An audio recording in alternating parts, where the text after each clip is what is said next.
never have before. Sometimes it takes a mountain,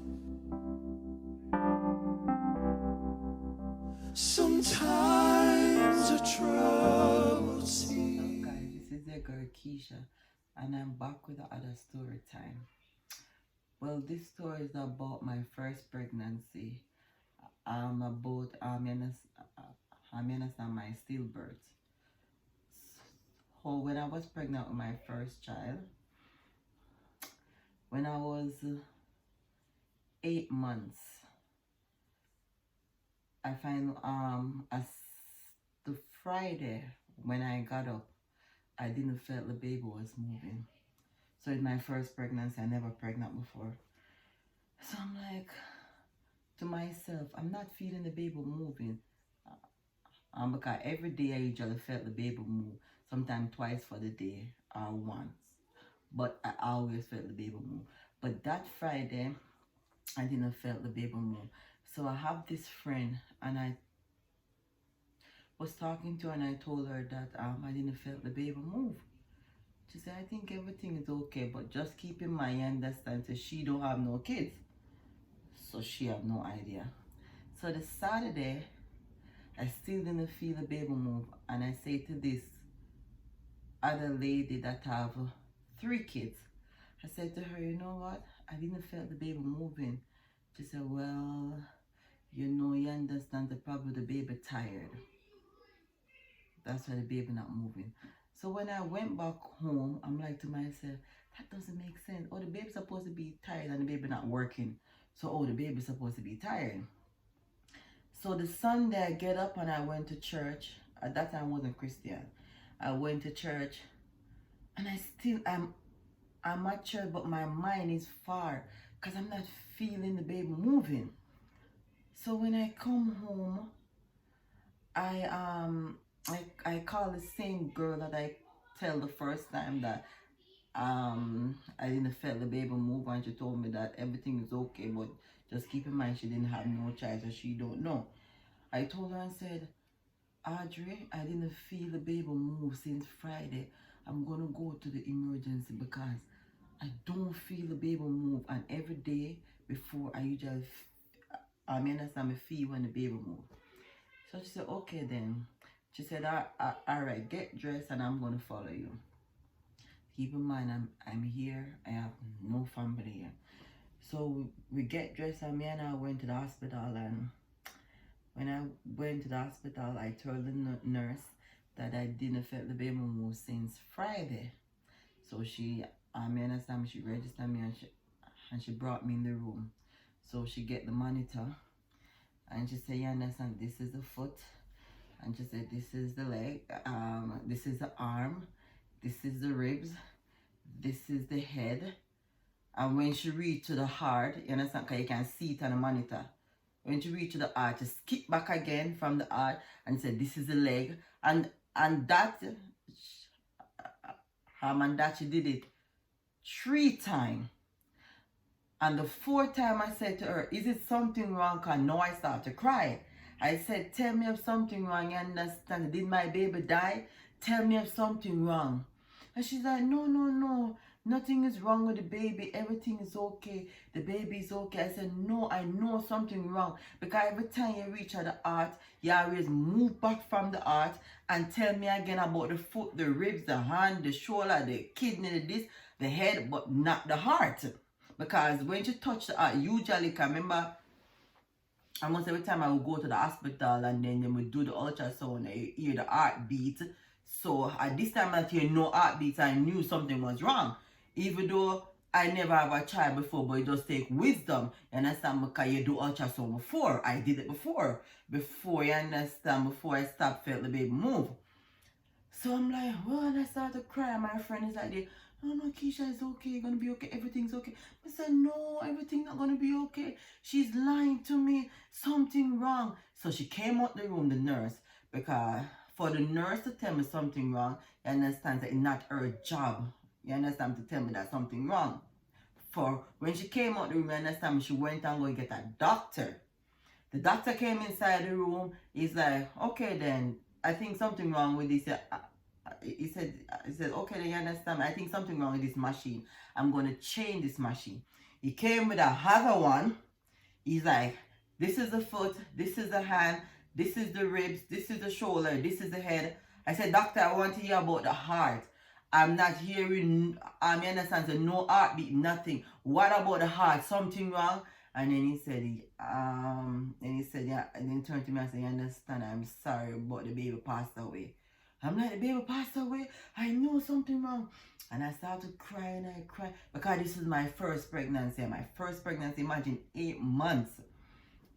The baby passed away. So so the room that I was in, you understand, he moved me and he brought me to a different room. So my friend was there and he told my friend that he can give me some sleeping tablet. And then, you understand, so make me can sleep at night when I go home. So he said you can take her home, but you have to carry her back tomorrow, you understand, because you have to induce labor. I'm like, induce labor? You understand? You're not going to cut me and take her. He said, no, we're going to induce labor, you understand? You're going to push out the baby the normal way. Unless you have complication, that's the only way, you understand, we can, he said that's the only way, you understand, we can make, that's the only way, you understand, we can make a C-section. So I'm like, okay. So I went home and I was crying. And my friend gave me some orange juice, but she put the pill in the orange juice and I didn't know. And then once she gave me the orange juice and I drink it about 5 minutes after, I just knock right out. So when I get up about 3 o'clock to go to the washroom, I remember again about the baby because I have this baby in my tummy still. And I'm crying. I started crying. And then my friend called me, understand, and she started to hush me, understand, because my friend understand,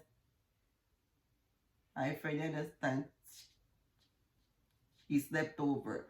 She slept over, understand, because she didn't want to leave me by myself. And then she said, Keisha, you're going to be okay, you're going to be okay. So anyway, the following day, understand, I get up and I pack my bag.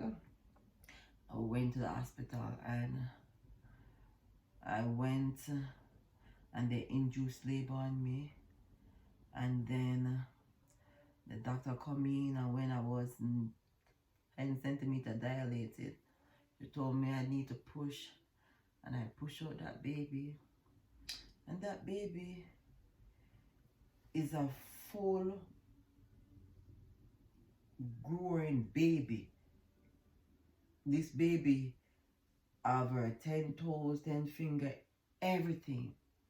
But the umbilical cord, you understand, they wrapped around her neck and it that cut off her breathing. And then I started to cry and I called the pastor and the pastor come in and christen the baby. Put on the dress and, you know, he pray over the baby and all those things. And the hospital, you understand, I have to take picture. And the clothes that they put on first when you have the child, the hospital take it off back and they give you that clothes. And they asked me if they want the baby to cremate. I say yes, and they cremate the baby and they brought a box. The box of when the baby born. It have the baby and have the footprint. It have the clothes that the baby have on and the baby just born in the box. And they wheeled me out of that room because I know they want that room to clean up, you understand, to put someone else there to have baby. And I was going on ward, and I was the only one that was in the wheelchair that was pushing on ward, you understand, they didn't have a baby. All I did have, you understand, was just a box with the baby stuff. And I went in the room and there was 3 of us was in the room. 3 of us and the next 2 mom, you understand, so they have their baby. And I was the only one. I didn't have a baby and I was crying and all these things. But God knows best. Anything that he do, understand, he never make mistake. He knows best. And then it was very hard. You understand, because I already named her, you understand, her name is Tony Ann. I already named her and everything. And I bought a lot of girl clothes. And then it was really hard on me, but as time go by, I know that God knows best. Cause probably the baby that born with a disability, and for me, one, you understand me, it'll be hard for me, you understand me to, you understand me to care for the child and all these things. Cause sometimes when you go to the mall and you see the disability child, you understand me, it's a lot of work. And God knows best. I'm not saying that my child would born with a disability, but anything that God do, you understand, that He doesn't make mistake. So if Honia was alive, you understand that she would have been 18.